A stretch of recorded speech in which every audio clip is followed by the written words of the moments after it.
Oi, pessoal, tudo bem? Vamos a mais um episódio do podcast Terapia, etc e tal. E hoje temos um tema aí polêmico, delicado, mas super importante de estarmos falando. E o tema hoje é Assim que Acaba, o filme lançado agora, está nos cinemas, que está dando maior burburinho, e como lidar com a violência doméstica. Então, o assunto de hoje, né, que estaremos falando aqui é da violência doméstica. E a gente vai estar usando como plano de fundo o filme, né, da nossa querida, linda e maravilhosa Blake Lively, que eu sou super fã, tenho que dizer, desde a série, né, Gossip Girls. Adorava. Bom, eu sou a Tina Scotton, psicóloga, estou aqui com a minha companheira Olá, Thaís. gente! Sejam bem-vindos a mais um episódio do Terapia, etc e tal. É um prazer estar aqui novamente. É. E no filme, né, que a gente trata desse assunto, né, Thaís, a gente tem a Blake fazendo o papel da Lily Bloom, o Justin Baldoni, que depois eu fui pesquisar, o Justin, que ele vai fazer o papel do ator. Gente, avisando, tá? Vai ter spoilers. Então, quem não viu o filme ainda ou não leu o livro da Colleen, por favor, vejam se vocês querem assistir, porque a partir daqui a pouquinho a gente vai começar, né? Dar os Sim. spoilers aí. Então, a gente tem a Blake Lively no elenco, como a Lily Bloom. Nós temos o Justin Baldoni, que eu fui pesquisar, que além de ator, ele é o diretor do filme, né? E a Colleen, que é a própria, como ele entrou muito em contato com a autora da história, né? Que ele falou que ele era apaixonado por essa história, ela mesmo que indicou, falou que ele que deveria fazer o papel do Riley. Ela deu a ideia dele protagonizar. E a gente também tem o Brandon Skyler, que é o Atlas, né? Que aí é o bonzinho da história, né, Thaís? E aí, Thaís? A gente viu que é um filme que parece, né, vem com aquela pegada de romance e que depois, num piscar de olhos, o negócio azeda, né? Verdade, verdade. E quando você começa a assistir o filme, no primeiro momento, quando você é apresentado os personagens, você fala assim, ah, que bonitinho, que fofo, né? Mas eu acho que é até importante para a gente contextualizar aqui, como a gente falou, vai ter spoiler. Então, eu acho bacana contextualizar primeiro o filme, para o pessoal que já assistiu, obviamente vai entender, mas a gente fez um resumo. Então, a gente está falando de uma mulher que deve ter o quê? Uma faixa de 30 e poucos anos? Isso. Né? No livro, ela é mais nova, né?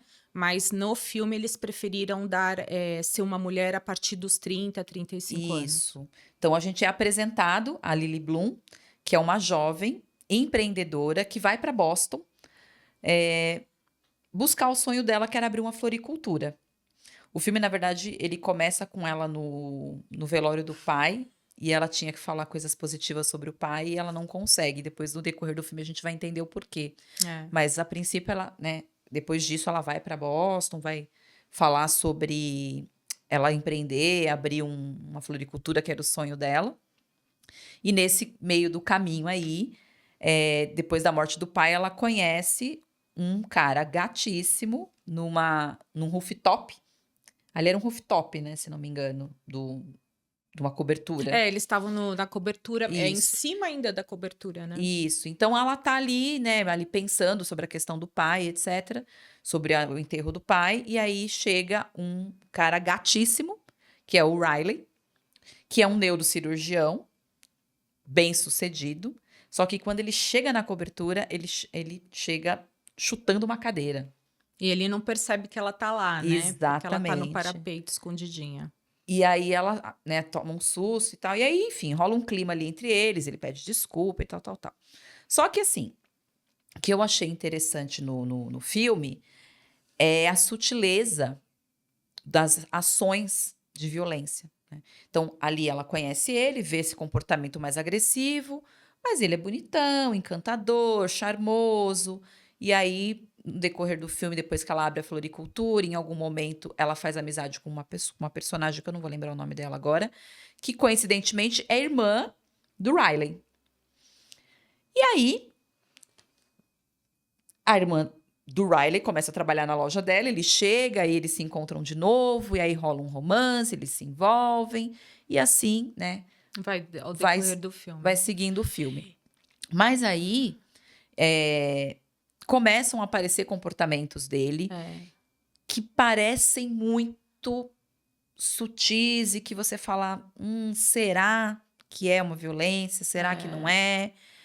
Em alguns momentos você fica até na dúvida, né, Tina? É, porque assim, sim, porque aí vem essa pergunta, né? Por que que se as relações são abusivas, né? E tem pessoas que já tiveram até um histórico de relações abusivas, por que que elas entram de novo nisso, né? Ou por que está sendo tão comum a gente se deparar com relações abusivas hoje? Se é tão falado, né? Se está tão divulgado até na internet hoje, por que que as pessoas é como se fossem ainda caem nessa? Exatamente por isso, porque às vezes o abuso ele vem de uma forma tão sutil que a pessoa não consegue identificar aquilo como abuso. Porque Uhum. a gente vai pensar num abuso, por exemplo, um abuso físico, que é uma coisa mais escancarada, né? Bateu, machucou, foi para o hospital, teve alguma reação depois daquilo, né? Tem alguma marca, né? Tem marcas, né? Mas o abuso verbal, por exemplo, uma brincadeirinha, uma coisinha, uma fala, né? Te pondo para baixo. Às vezes é tão sutil. Ai, como você é bobinha, como você é burrinha, né? Umas coisas. Isso é um abuso. Mas às vezes você não percebe. Ah, não, ele falou isso para zoar, né? Não é isso. É a brincadeira com aquele fundo de verdade. Na verdade, aquelas brincadeiras que vão te desqualificando. Ou às vezes assim, nossa, você vai sair com essa roupa, aí a pessoa acha assim, nossa, ele gosta de mim, tá preocupado, ai, tem ciúme, e a gente confunde, né, essa proteção com esse, que é um abuso na realidade de uma posse, né, você não pode escolher tua roupa, a pessoa tá interferindo nisso, então começa com coisas muito sutis. Nossa, quem é esse cara que você tá falando? Para quem é a ligação que você está falando aí no telefone, né? São coisas muito sutis que às vezes você não percebe, Uhum. Sem dúvida. né?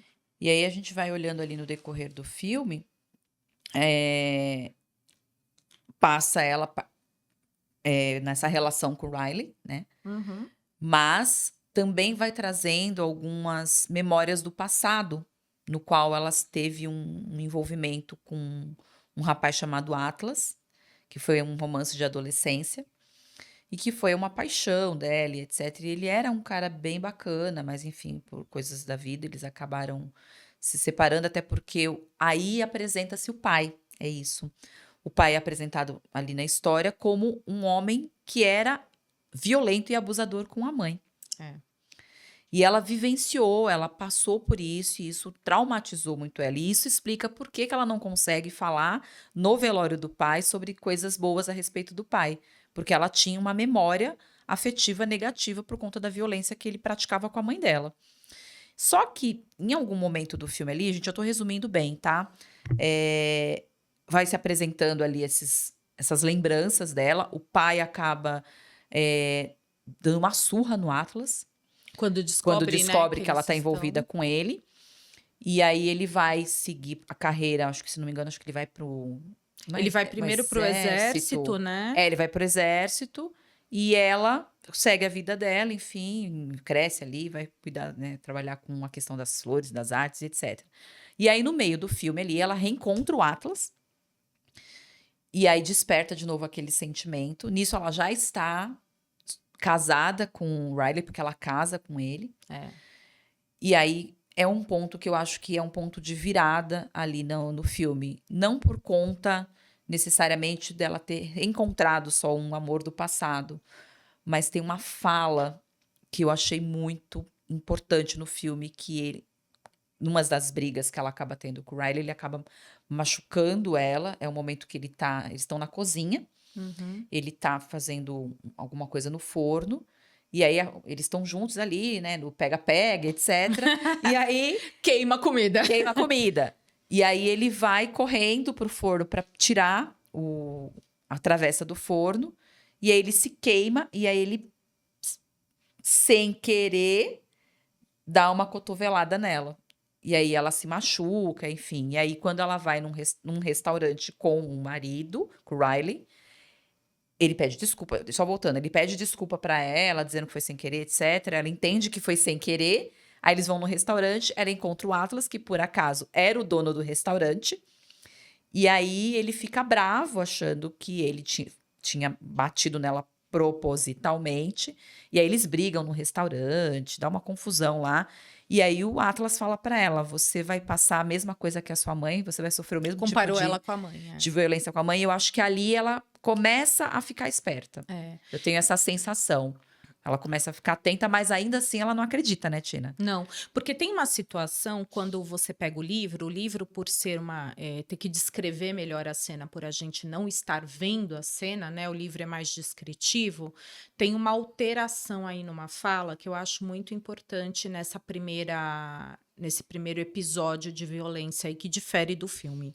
O filme ele deixa muito realmente na dúvida se tinha sido um acidente, essa primeira cotovelada que ele deu nela, mas no livro não. Fica mais explícito para que a gente entenda que tem uma dupla interpretação ali, porque na hora ele está para no dia seguinte, né, antes de acontecer a queimadura, ele está no dia seguinte, ele faria uma cirurgia muito importante e ele usa as mãos, né? Cirurgiões, neurocirurgiões, eles têm que ter uma precisão incrível, né? Então, a mão dele é a ferramenta de trabalho.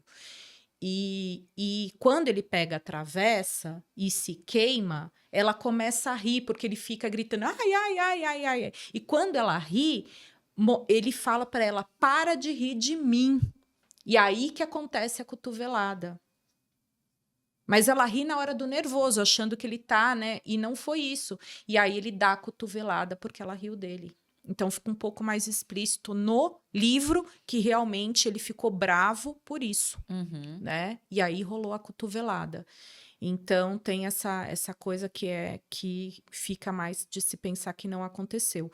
E que também tem uma situação que foi como ela viu, né? Como ela interpretou no momento, mas que depois, pelo trauma, né, que ela passava, quando ela começou a verificar melhor, no final do filme aparece, quando a ficha cai, né, ela começa a ver a cena de outras formas, principalmente depois da segunda, né, que você vai ver que tem um empurrão, né? Aí ela começa a ver de outra forma, porque você tem uma distorção às vezes do que pode ter acontecido, né? Sim, até porque ela gostava dele, né. Ele era um cara atraente, bem-sucedido e até amoroso, Uhum. até esse determinado ponto, que é uma coisa que a gente vai falar aqui sobre a questão do ciclo da violência, Sim. né.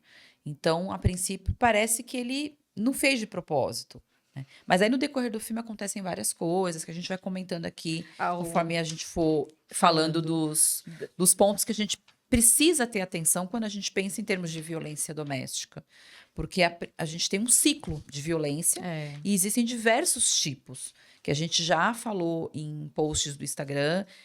Inclusive, tem uma live minha no Instagram falando especificamente sobre Isso. relacionamento abusivo, sobre violência doméstica, mas a gente achou importante trazer, contextualizando do filme, porque acho que fica mais fácil para as pessoas que assistem um filme no cinema identificarem, se conectar com essa questão.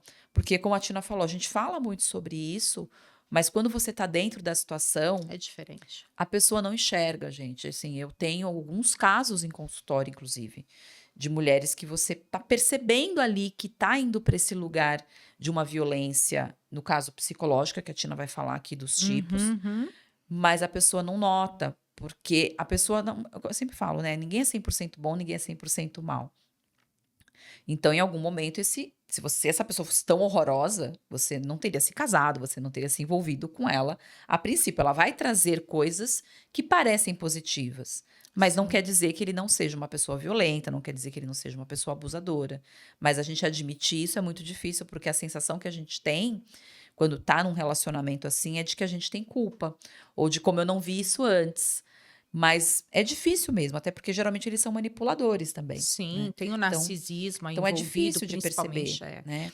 Mas Então, vamos falar um pouquinho aí dos tipos de Né? violência, Os Tina. tipos da violência, né? Dos abusos, a gente pode pensar numa violência física, que a gente já falou, e uma violência psicológica, que eu vou retornar a falar um pouquinho mais a fundo. A violência sexual não é só o ato em si, a tentativa também, né? Tem outro. Hoje não é só isso, só a insistência, né? A pessoa te colocar meio que como se você tivesse ali para aquilo, né? O toque, uma forma mais sexual de falar com uma pessoa, isso é uma violência, né? Você oi Uhum. gostosa, não é assim, né, gente? Calma.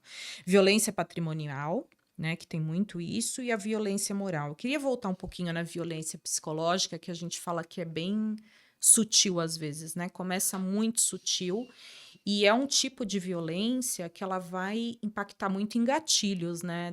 Da própria vivência das pessoas, da própria história de vida das pessoas. Ela pode gerar gatilhos enormes e até fazer essa dissociação de não compreender realmente se aquilo está acontecendo de fato, se aquilo é culpa tua ou se é culpa realmente da pessoa. Então, nessa parte, pela história e experiências traumáticas de vida, pode ficar muito difícil da pessoa perceber que está tendo um abuso psicológico. Então, vou ler na íntegra para vocês verem como é.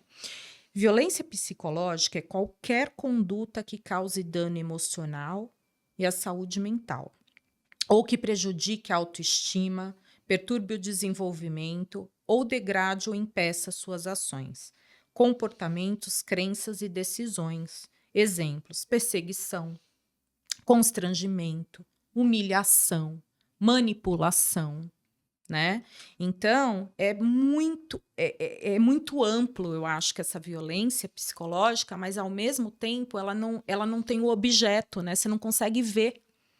Então, fica difícil de você, muitas vezes, perceber o que está acontecendo naquele momento. Ainda mais quando você falou, né, Thaís? Se a pessoa é manipuladora, ela vai fazer de uma forma que te confunda, para que Sim. você não perceba que aquilo está acontecendo. E até porque, geralmente, mulheres que são vítimas de violência têm questões de autoestima baixa. Então, isso contribui e facilita. Já é um terreno Já próprio é um para terreno isso. propício para isso. Uhum. Então, é sempre importante a gente olhar também para essa questão nossa, enquanto mulher, de como eu me enxergo no mundo, de como está a minha autoestima. Tem muitas vezes repetições de padrão de coisas que a gente conhece. No caso, por exemplo, da Lily, ela tinha um histórico de violência na família. Ela tinha um trauma ali. E tinha também assim, aparentemente ela era uma mulher empoderada, mas no fundo, não era tanto assim, porque ela tinha essas marcas na história.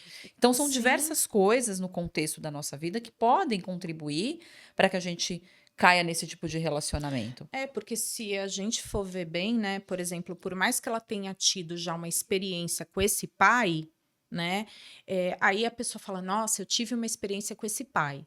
Mãe, eu nunca vou querer me envolver, né, falando, né, com um cara assim. Então, como eu já vivenciei isso com os meus pais, eu não quero um tipo de homem desse para mim. Só que olha como isso não era bem resolvido nela, porque quando ela fala, né, que a mãe solicita que ela fale 5 coisas boas sobre o pai, ela se cala. Ela não consegue. Mas ela poderia falar: não, eu não tenho o que falar de bom para ele, eu não vou lá falar. Então, isso para ela realmente já era um terreno que ela ainda não tinha conseguido externar, né, verbalmente, que aquilo que o pai fazia a magoava. Então, não estava reconhecido totalmente para ela. Né? Era o trauma ali. É um trauma. Até porque, se a gente pensar em termos sociais, como que você vai falar que o seu pai é mau? É um agressor. É difícil, gente. E tem uma Entendeu? outra situação ali, né? Porque depois, mais para frente no livro, realmente o pai nunca a agrediu. O pai agrediu o Atlas e a mãe. Ele realmente não era agressor com ela, controlador, que tinha esse abuso do controle, mas não o físico não Então, era. mas acabava sendo um Mas era um abusador. abusador. Porque Mas ela ali não... havia um abuso psicológico, porque o Exato. controle é um abuso psicológico. Sim, e aí ela não conseguia ter essa diferenciação, né? Que uma coisa não exclui a outra, né? Sim, até porque no próprio livro e no filme, no filme não fala, mas no livro fala sobre, ele nunca me agrediu, ele nunca foi, ele foi um bom pai para mim. É. Olhando da minha perspectiva, a partir do momento em que ele tinha esse controle sobre ela, Já não era positivo. já não era um bom pai, mas percebe o entendimento que a gente tem com relação ao que é É. o que não é abuso? E até o pai, ao bater na mãe, na frente dessa criança, né? O quanto já é um abuso e o quanto já gera uma ansiedade nessa criança, porque a criança, ela quer o quê? Pais que a gente já falou isso até em um episódio, elas esperam o quê dos pais? Segurança. E esse pai tira essa segurança de que um pai tem que dar para os filhos, né? Acolhimento, segurança. Então, você tem que estar num lar onde você sente a segurança. Ela tinha um lar inseguro, porque ela começava a ver os sinais no pai, né, de que em uma hora ia bater na mãe de novo. Sim. Até porque. E a questão da relação pautada no medo. Porque, de alguma maneira, ali ela tinha medo do pai. Tanto é que ela se envolve com o Atlas e ela faz as coisas escondidas. Porque quando o pai tá chegando, Não pode ver ele lá. não pode ver ele lá. Então ela sabia que ele poderia a qualquer momento ter uma explosão de raiva e agir de uma maneira violenta. Sim. Então, até onde esse pai era bom, né, Exato. na concepção. Mas é essa fantasia que a gente tem. Se ele não me bate, ele não está sendo abusador ou ele não está sendo violento. Não é só sobre isso. Existem diversas outras características que a gente vai falando aqui no decorrer do episódio, para que vocês entendam o que é ou não a relação abusiva.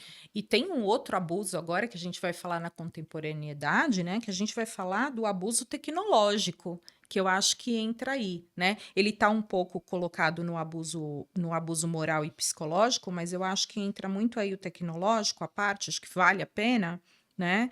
Que é desde um controle velado das redes sociais da vítima, né, até você querer insistir para ter senhas pessoais da pessoa, para ficar verificando conversas no WhatsApp, nas redes sociais, verificando nas redes sociais, por exemplo, da namorada, quem curte as fotos da namorada, tirando satisfação depois, falando que pode seguir tal pessoa ou não, né, bloqueia essas pessoas. Então você vai criando uma dominância das próprias redes sociais da pessoa, ou impondo, você não pode pôr esse tipo de foto na rede, você não pode, né? Ou tem que ser um perfil que tenha sempre eu nas fotos ou não, né? Então tem tudo isso envolvido também dentro do abuso, né? Tem pessoas, inclusive, que, claro, que às vezes é permitido, mas que tem aquelas redes sociais em conjunto também. Que eu acho estranho, porque a rede social eu acho que tem que ser individual. Claro que se é um acordo entre casal, tá ok, né? E cada um. Mas que entra nesse caso aí dessa controle, né? Do que você pode ver, do que você não pode, quem você pode seguir, quem você não pode, entra na questão que a gente fala que é um sinal de que essa pessoa tem alguma coisa ali estranha. Controle velado, né? Novamente. Na verdade, não é tão velado assim, na minha opinião. Não, mas se falar, vamos criar um nosso junto em casal, parece a princípio o controle velado, nesse caso, né? sim, mas no caso, por exemplo, de você ficar controlando o que a pessoa vê. Aí tá escancarado, na minha opinião, hoje tá escancarado. Com quem já. fala, com quem não fala nas redes sociais, é um controle descarado, na minha opinião. Acho, tá E isso, pra mim, é uma red flag gigante. Muito, muito. E aí a gente vai falar das 3 fases agora, né, que tem presente nas relações abusivas, tá? Isso é um ciclo da violência que se chama, e que isso é muito importante vocês perceberem para ficar aí, né, verificando até se vocês não estão numa relação abusiva ou também pessoas próximas ou entrando nisso, né? Então, vamos primeira fase, que é a fase da tensão, né? A fase da tensão é quando eu penso assim, ficar tenso, angústia, é quando você começa a perceber que tá quase ao ponto de explodir alguma coisa. A pessoa que tá ao seu lado, sabe quando você começa a ficar numa angústia de um pouco de medo, de insegurança, que a pessoa é como se estivesse no limite para a pessoa estourar. Ela começa a ficar mais ciumenta, por exemplo, ela começa a falar mais ríspida, ou ter até alguns comportamentos que estão muito atrelados ao início disso, bebida, uso de drogas e etc. A pessoa começa a ter alguns comportamentos que te levam a um clima de tensão. Sabe quando você tá num ambiente onde você fala aqui tá tenso? Que parece que a qualquer momento algo ruim vai acontecer? Esse é o momento da tensão, Uhum. E que né? geralmente ele tá, além dessa questão, como você falou, a vítima começa a sentir um medo É. e uma angústia, e às vezes nessa fase a mulher começa a até tentar fazer de tudo para que o parceiro não exploda. É, Então é o momento em que ele começa, como você disse, ficar ciumento, começa às é, vezes a usar de verbalizações mais ríspidas e às vezes pejorativas, com isso. xingamentos. Então é aquele momento que a pessoa fala assim: ele vai ter uma explosão, ele vai me bater, ou ele vai me xingar, ou É. alguma coisa vai E sabe que eu acontecer. acho que é o momento que a gente fala assim, o início talvez seja a parte principal mesmo para depois levar o resto desse ciclo, o início. Por quê? Porque nesse momento que você percebe que a pessoa pode fazer algo ruim para você, você começa a criar estratégias para evitar. Só Uhum. que aí vira uma responsabilidade sua evitar. Então, se ele falou mais ríspido com você, você não responde, você se cala ou você aceita e começa, né? Porque daí você está é, com esse comportamento, querendo evitar que essa pessoa exploda, ou beba mais, ou se drogue, ou comece uma discussão, você é como se você fosse a responsável para que ele fizesse isso. Então você começa a evitar, falar amém para tudo que essa pessoa.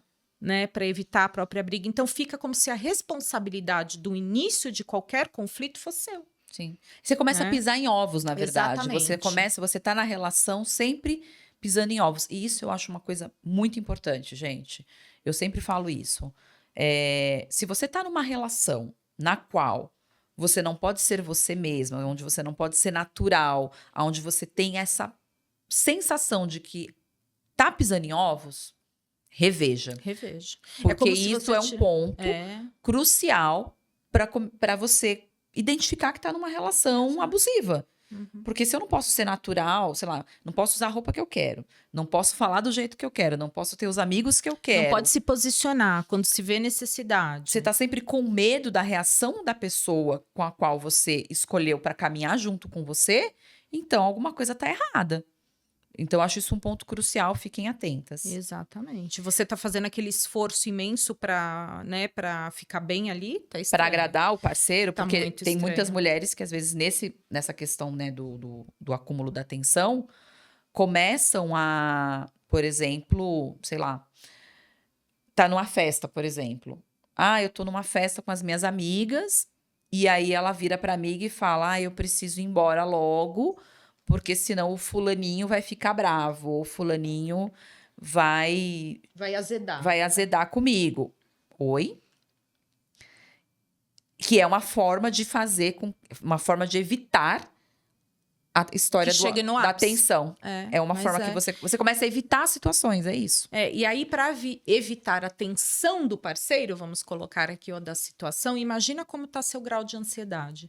Porque você está ali no último, sabendo que se você não abafar aquilo rapidamente, vai estourar. Então, sua ansiedade já está gigantesca. Gigantesca. Então, realmente, Thaís, eu acho que esse é um ponto que é crucial para você se perceber, perceber seu corpo, perceber sua mente. Você está se sentindo muito angustiada? Está com uma ansiedade?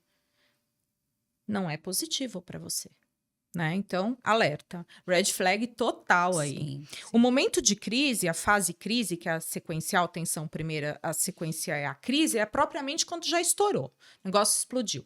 Ou a pessoa te agrediu verbalmente, fisicamente, psicologicamente, ali já está acontecendo. A crise é onde já deu errado totalmente a coisa, né? Foi pro ato mesmo. E aí a gente vem depois de tudo, né, o desastre que aconteceu, vem uma fase muito perigosa, que é a fase onde de repente tudo se acalma, é como se a tempestade passasse, né? E você não visse mais para esse agressor, é como se não tivesse deixado cicatrizes, né? Então, ele vai se arrepender, vai se demonstrar arrependido, vai começar a querer de alguma forma te comprar, pelo que aconteceu, né? Ah, então vamos aproveitar que a gente teve então essa briga, porque até então foi uma briga, tá? Só uma briga, e de repente pode falar: não, eu vou procurar mudar, eu vou me tratar, começar uma série de promessas, né? Vamos viajar então, fazer aquela viagem que a gente ia fazer e não fez. Então, por algum tempo, esse parceiro aí, ele começa a ser de novo o que ele era antes ali no começo do relacionamento, né? Só que isso é um ciclo, não esqueçam, aí começa a voltar. Sim, é o famoso Tudo de a novo. fase da lua de mel, né? Porque o que a Tina tá falando do ciclo da violência, gente, é um conceito que ele foi desenvolvido por uma psicóloga que é a Lenore Walker, que ela fala dessas fases. Então, a gente tem a fase da tensão, a fase da explosão e essa fase da lua de mel, né? E esse ciclo, se vocês prestarem atenção nas relações abusivas, é exatamente isso. A pessoa fica vamos resumir, né?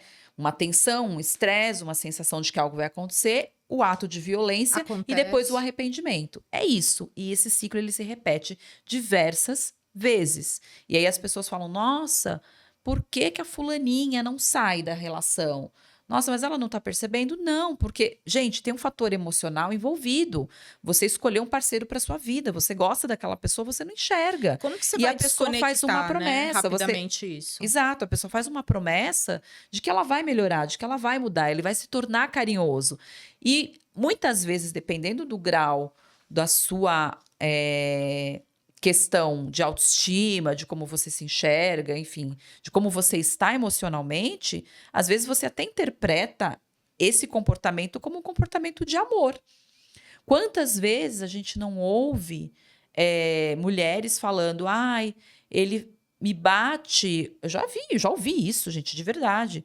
Ele me bate, mas é porque ele me ama. Então, assim, qual é o seu entendimento? Qual é a sua referência de amor?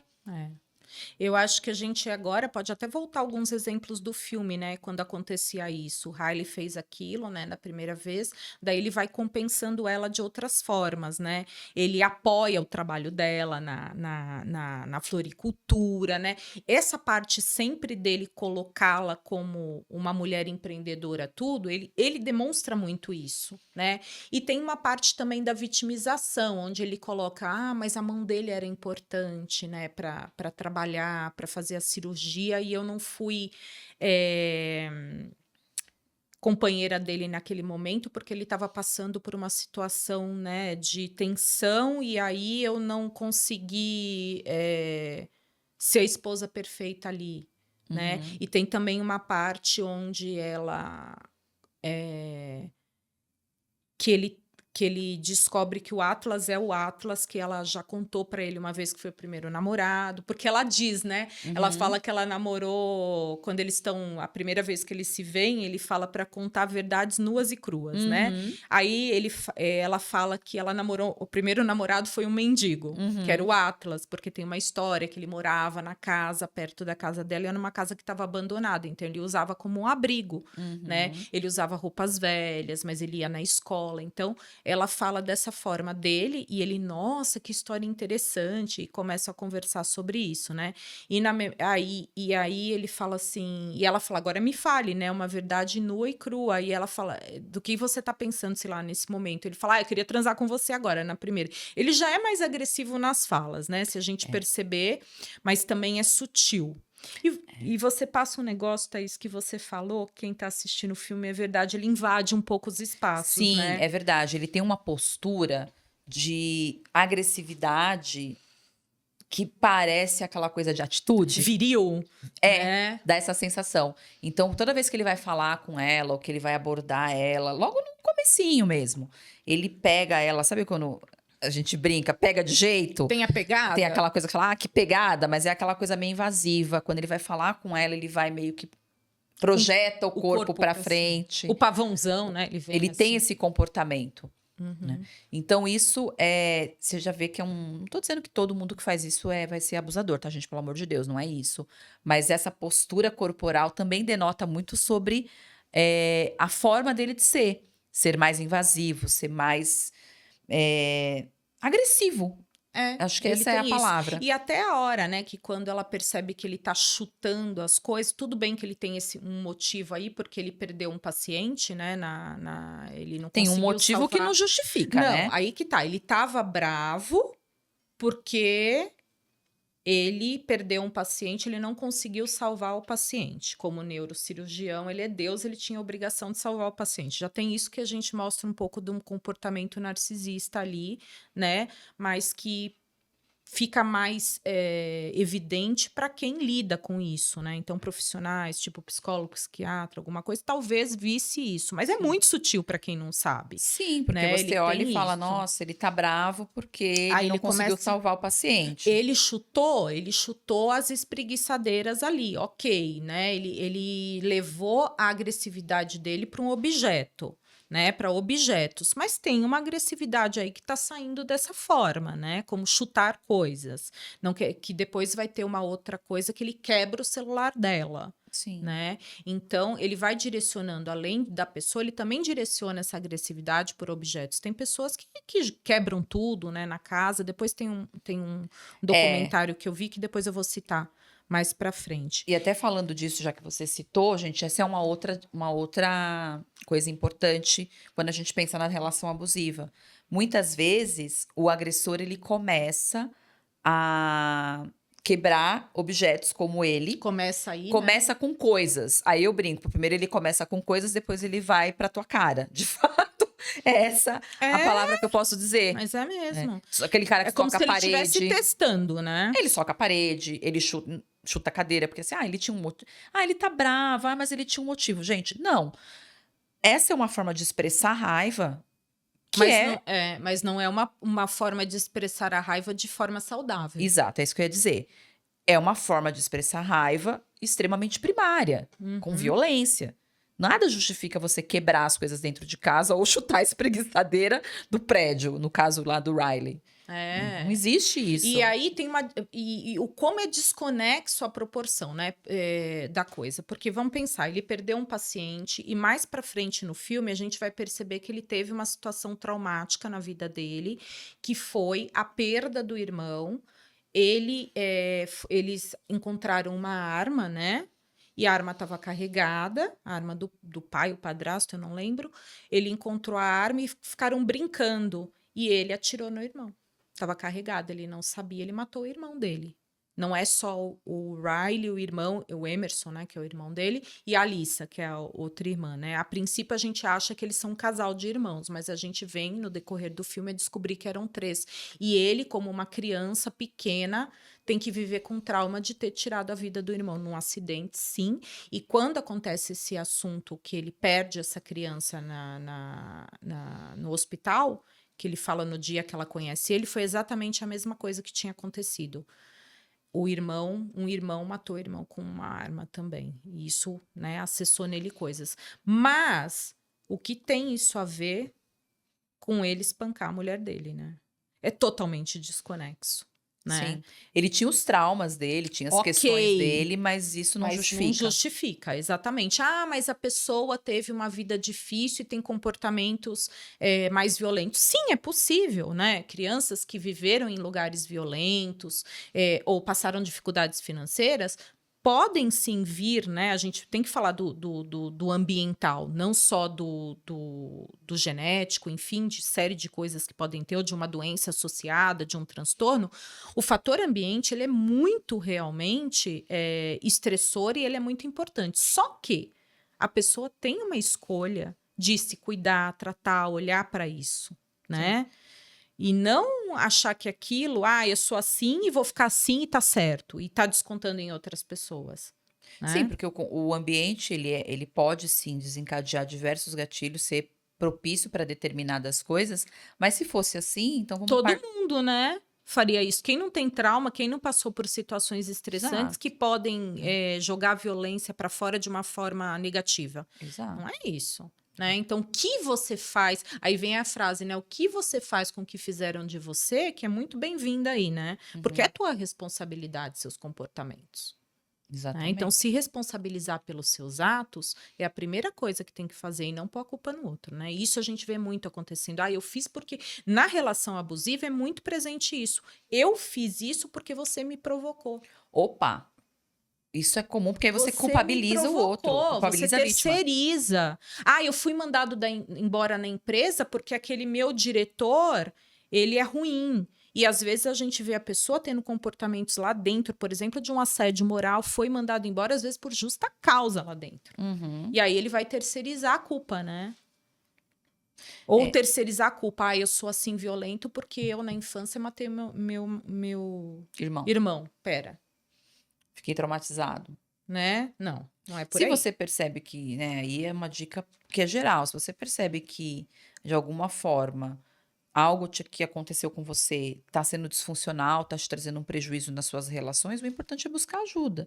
E aí a gente vai fazer a nossa propaganda, vai para terapia, vai buscar ajuda profissional. Sim, E não sim. simplesmente culpar todos, tudo e todos sobre as suas É. questões. E aqui a gente voltando um pouquinho ao assunto, né, Thaís, falando das razões pelas quais as mulheres têm dificuldade em sair dessas relações, a gente põe às vezes assim, eu pus aqui uma dos principais que eu acho que é uma falta de uma rede de apoio. Né? Então, no filme, por exemplo, se a gente vê a rede de apoio dela, a princípio não era a mãe, porque a mãe já tinha os traumas dela. Mas ela teve, a própria irmã do Riley foi uma rede de apoio para ela que acolheu. Ele é meu irmão, mas o que ele fez com você não é certo. Ela fala, no livro principalmente, aparece muito a fala delas.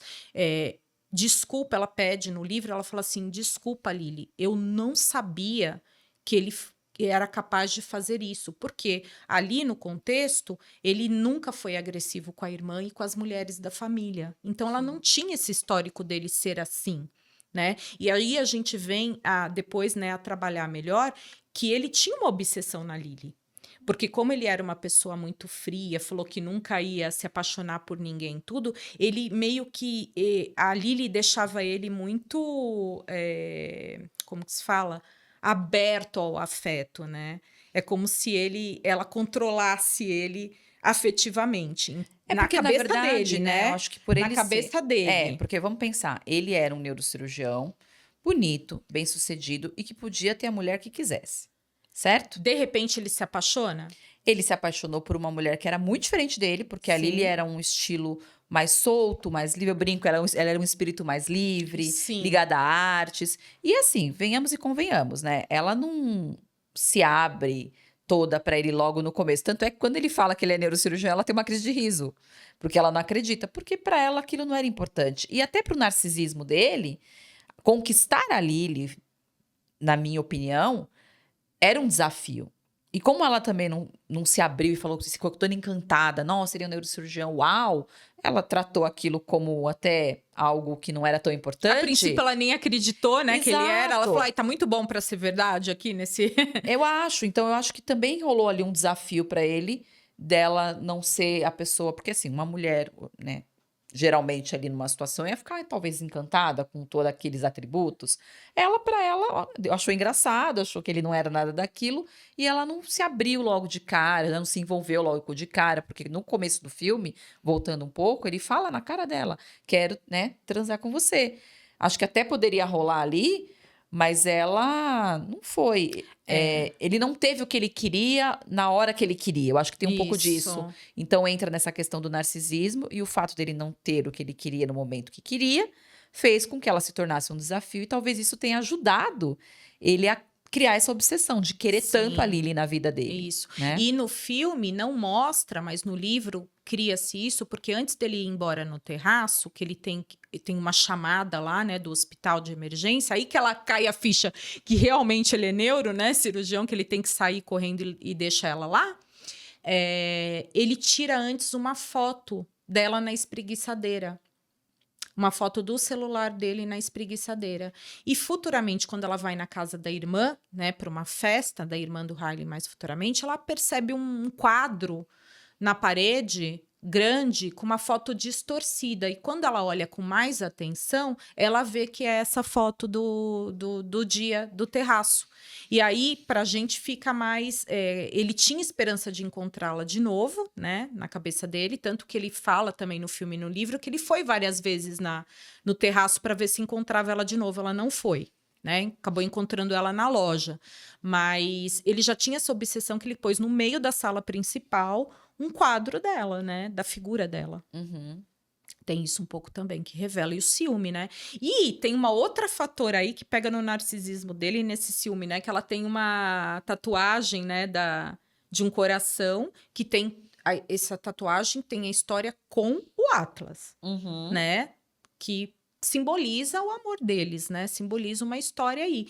E o Riley não sabia disso e falava que a parte que ele mais gostava era o coração e ficava beijando, né? Uhum. Até que num dos ataques... que Quando ele descobre, na verdade, ele o significado da tatuagem, e que é o ele ponto ataca... final, né, do filme. e ele morde ela bem na tatuagem, querendo arrancar, né? Porque aí vem o narcisismo aí que a gente até comentou um dia, né? Como que ela pode ter marcado no corpo uma posse, né, digamos assim, de um relacionamento passado que significou super para ela. Eu sou um neurocirurgião, bem-sucedido, rico, e ela foi se apaixonar por um mendigo, né? Porque tem essa... Tem essa coisa também que ele demonstra, né, no filme, de uma característica narcisista de como você pode querer ter um relacionamento com essa pessoa, ou querer estar com essa pessoa, porque na fantasia dele, ele achava que estaria perdendo a Lily para esse Atlas. E ele fala em determinado ponto do filme, quando ele descobre que o Atlas é o Atlas, qualquer um menos ele. Isso. Eu não aceitaria perder você para esse aí, né? Exato. Aí vem o narcisismo. Como que eu posso perder a Lily para uma pessoa que ele julga inferior a ele?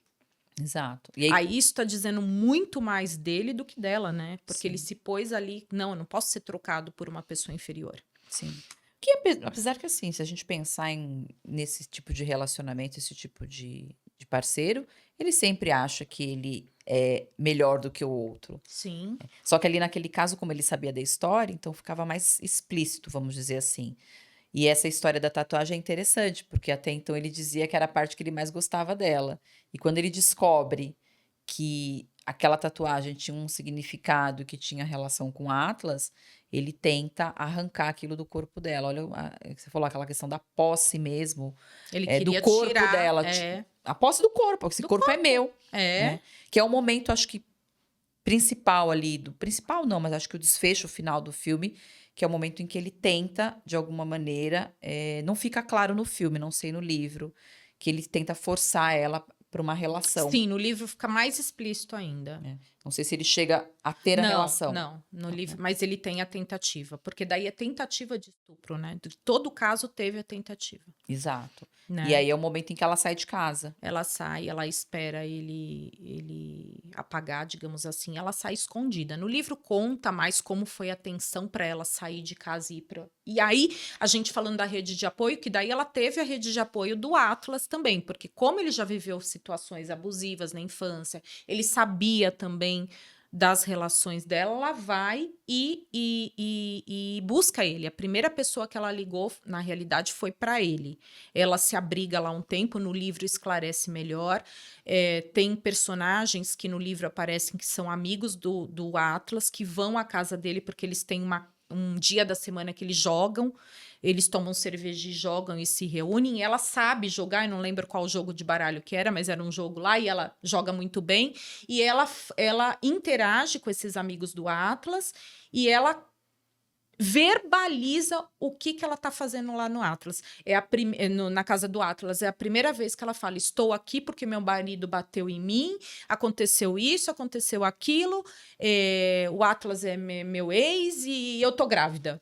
Sim. Aí todo mundo, nossa, que história terrível, e começa, e é a primeira vez que ela consegue verbalizar. Então, aí a ficha dela cai, né? porque ela consegue falar isso para os outros e todo mundo fica olhando para ela e fala, nossa, aí os homens ali, porque só tinha homens no meio dela, e ela poderia ficar fragilizada e não contar. E eles acham aquilo totalmente abusivo e ela começa a ficha cair. Peraí, eles são homens também, eles estão vendo que aquilo tá errado. E o Atlas já tinha batido também para defender ela, o Atlas bateu no Riley, no restaurante, né? Que ele fala, se você encostar de novo a mão nela, eu vou pegar a tua mão, e ele foi muito certeiro nisso, eu vou pegar a tua mão e enfiar lá. Ele fala mais ou menos isso, né? E ele sabe que a mão dele é importante para coisa, né? Ele falou, vou pegar a tua mão e você vai ver o que eu vou fazer com ela. E aí ela se choca, porque também tem uma violência para a parte do Atlas ali, que ela também tem esse choque, né? Mas que foi uma violência, naquele caso, de querer defendê-la. Não justifica, obviamente, porque depois o Atlas, no livro, ele fala que ele se pede desculpa e vai até desculpar que ele não precisava ter socado o Riley, mas que ele queria tirar ela daquela situação. E ele que dá o telefone, né? Ele dá um papelzinho do telefone para ela e fala assim, se um dia você precisar e estiver numa situação de perigo, você vai me ligar, que foi o que ela fez, né? Mas você vê que ele rapidamente ele identifica que ela tá numa relação abusiva e ela demorou um pouco mais, Ela demorou. para entender. E aí isso é importante, né, para quem tá ao redor das pessoas que estão passando por isso, a importância de alertar. É, porque daí você tem a rede de apoio, você fala, você tá percebendo, né, que tá acontecendo alguma coisa? Você tá achando que isso é saudável? Cuidado, né? Eu acho que é importante, terapia principalmente, né? A pessoa vai contar sobre as coisas, né? O terapeuta, de uma forma da vivência da psicologia, ele vai conseguir trazer algumas situações onde coloca a pessoa para pensar, né? Se ela está em risco, qual é a responsabilidade ou não dela sobre aquilo, né? Trazer para a realidade algumas coisas. Então, rede de apoio, tratar isso. Por que às vezes as pessoas também têm dificuldade em sair? Ela tem medo de represária, a pessoa é violenta, e aí? Né? No caso dela, ela ficou grávida durante, mas ela tinha separado. Mas, vai tirar o meu filho, Sim, para quem tem filhos é mais difícil. né? Tem a dependência emocional, tem uma dependência que pode ser financeira, então a pessoa tem esse abuso no sentido de falar assim, você não, a pessoa não consegue se manter sozinha, então ela fica presa por causa de dinheiro, né? Nessa parte financeira. Tem o sentimento de culpa que você já falou, né, Thaís, que também envolve. Tem o medo de serem desacreditadas, a gente numa sociedade machista ainda, né? A gente tem o medo que não acreditem na gente. A dificuldade de separar a fantasia idealizada, que a gente falou, né, do que é uma relação real, porque fica difícil desconectar. Nossa, eu me apaixonei por essa pessoa e agora ela está tendo Esse esses comportamento. comportamentos, né? Não é possível. E aí você fica com a esperança de que a pessoa vai mudar. Não estou falando que a pessoa não possa mudar, mas ela tem que querer mudar. Não é você que vai mudar a pessoa. Já começa por aí, né? Temor de ser maltratada socialmente, marginalizada e outras coisas que podem vir a acontecer aí, né? No fato. E tem uma coisa que a gente tem que ficar atenta se chegar ao ponto do término, né? Vamos pensar no ponto do término. Tem que ficar muito atento que é diferente você ter um término numa relação abusiva e o término numa relação saudável. Muito cuidado aí, que eu acho que é um alerta. Você tem uma relação abusiva e às vezes no momento da briga, né, você tá lá, tá acontecendo, pode acontecer de você ter a decisão, quero me separar, agora acabou, né? É comum a gente ouvir isso, né, naquele momento.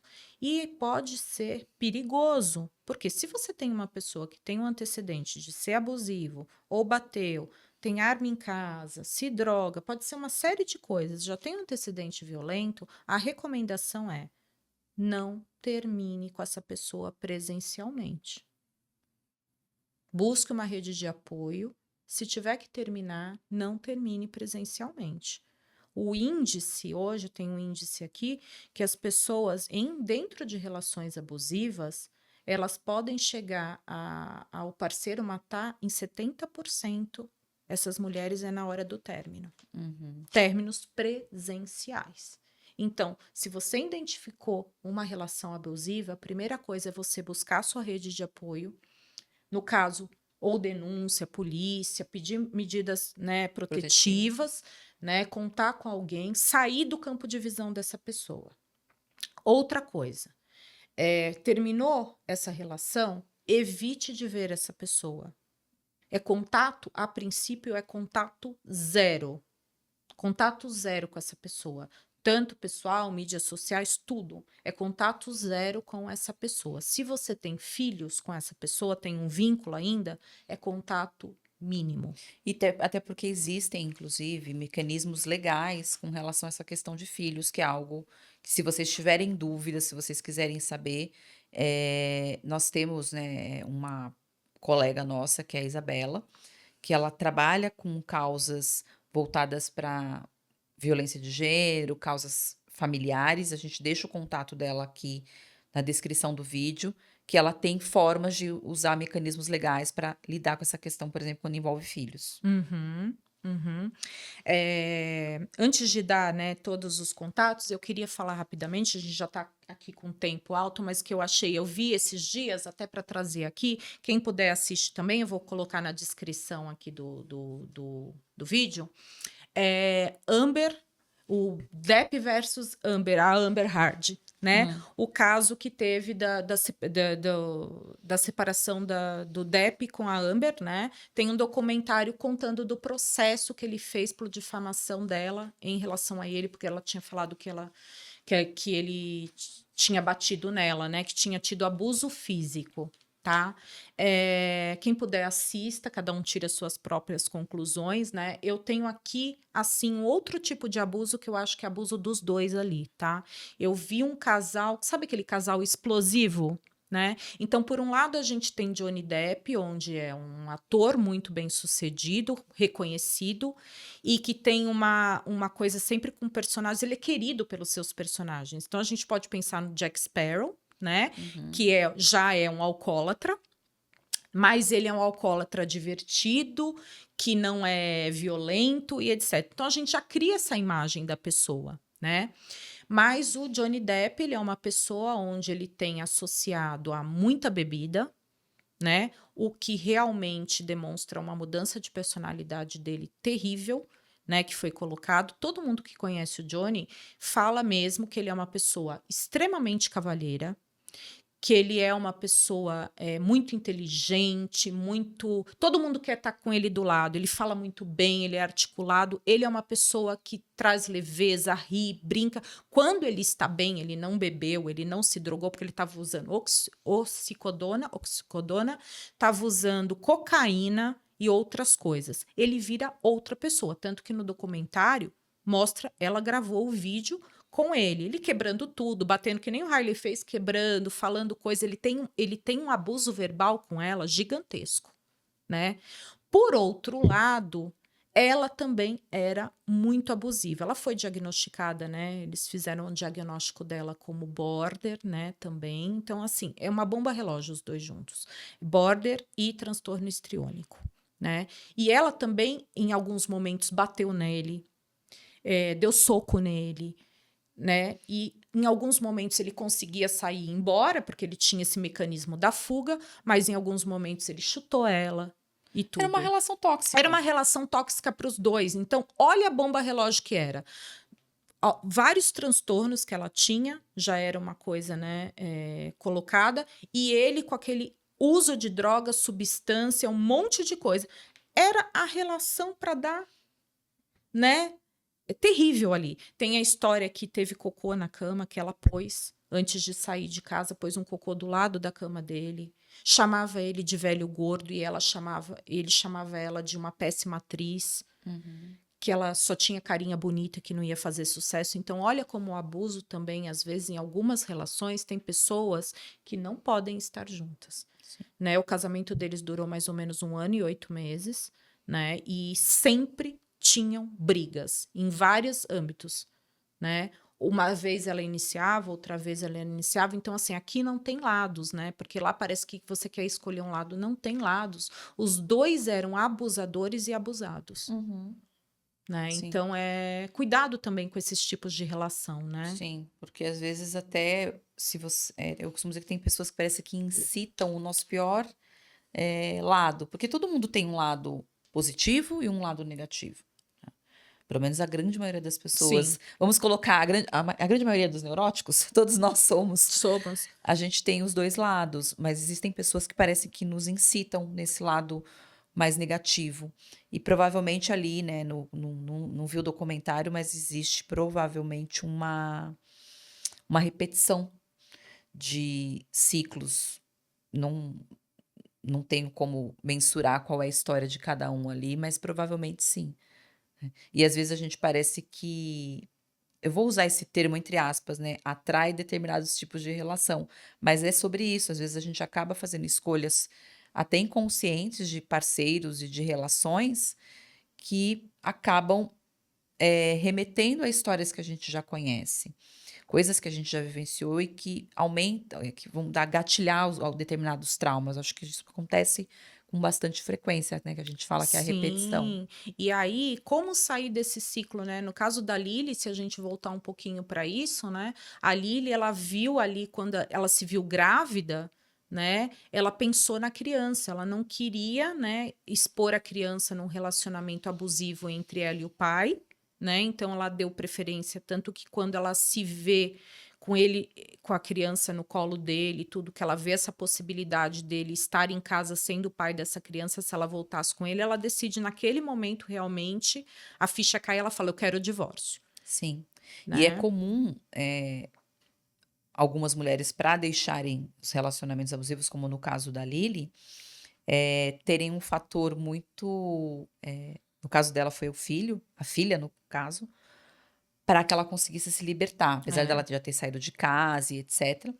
E eu conheço um caso real de consultório que foi exatamente o mesmo motivo que fez com que a mulher saísse do relacionamento abusivo. Foi a filha. sim. Então ali ela acaba optando pela segurança da filha e até da visão que talvez a filha fosse Ter ter do pai, do pai. né? Que ela falou que ela ia observar os atos dele, porque ele poderia vir a ser um bom pai. Às vezes, a violência ali estava só direcionada a ela, mas que ela precisava voltar, né, a ter confiança nele que ele seria um bom pai, né? Uhum. Então ela fala: "Meu pai não me agrediu. Talvez você possa vir a ser um bom pai para sua filha, mas no momento eu, né, vamos experienciar?" E assim foi. Então é isso. Eu Muito acho bem. que a gente conseguiu colocar, né, aí, né, Thaís, uns pontos. Thaís, você quer colocar Eu quero falar mais uma coisinha, Pode para falar. a gente finalizar aqui o episódio. Eu acho que o filme, né, fazendo uma reflexão aqui, ele não é uma história só de amor e perda, né, Tina? Eu acho que é uma reflexão muito profunda sobre as realidades de violência doméstica e o impacto duradouro de determinados traumas que a gente tem aí no decorrer da vida Uhum. e que podem perpetuar por muito tempo, mas também mostra que é possível você ter força, seja através da sua rede de apoio, seja através de, no caso da Lili ali, ela tinha uma filha que ajudou ela a fazer isso, para romper com esse ciclo. E para quem precisar, existem diversos locais nos quais podem buscar a ajuda. Então, a gente tem o Nós Seguras, que é o @Nós Seguras, que tem um link no Instagram que vocês podem buscar ajuda. Nós temos o @Justiceiras, Seiras, é. que também é um local que ajuda. Nós temos a Casa da Mulher Brasileira, que é um local que acolhe mulheres que tenham sido vítimas de violência. E a gente tem os números oficiais, Tina. É, o Disque Denúncia, né, 181, a gente tem 190 Emergência, a gente tem o 180, que é o Centro de Atendimento à Mulher. Então, Isso. Então é possível buscar ajuda para quem precisar. A gente vai deixar aqui no link da descrição esses contatos, mas também, se precisarem de alguma coisa, podem fazer contato com a gente pelo Instagram, que é o @terapia etc e tal, ou fazer aqui nos comentários, né? Mandar aqui nos traz comentários, pra gente aí, trazer para a né? gente alguma situação que a gente possa contribuir, né, Tina? Sim, sim. E para a gente não esquecer, se esse vídeo foi legal, se você achou que foi relevante para você ou para alguém que você conhece, não esqueçam de dar o like, nos seguir aqui no canal e encaminhar esse vídeo para mais pessoas. É importante que vocês encaminhem, que vocês compartilhem, porque isso ajuda outras pessoas que possam estar passando por isso e também ajuda a crescer o canal e a entregar o nosso conteúdo como relevante. Então, se vocês puderem, a gente agradece muito. É isso aí. Gente, obrigada. E até a próxima, né? Até a Thaís? próxima. Tchau, tchau.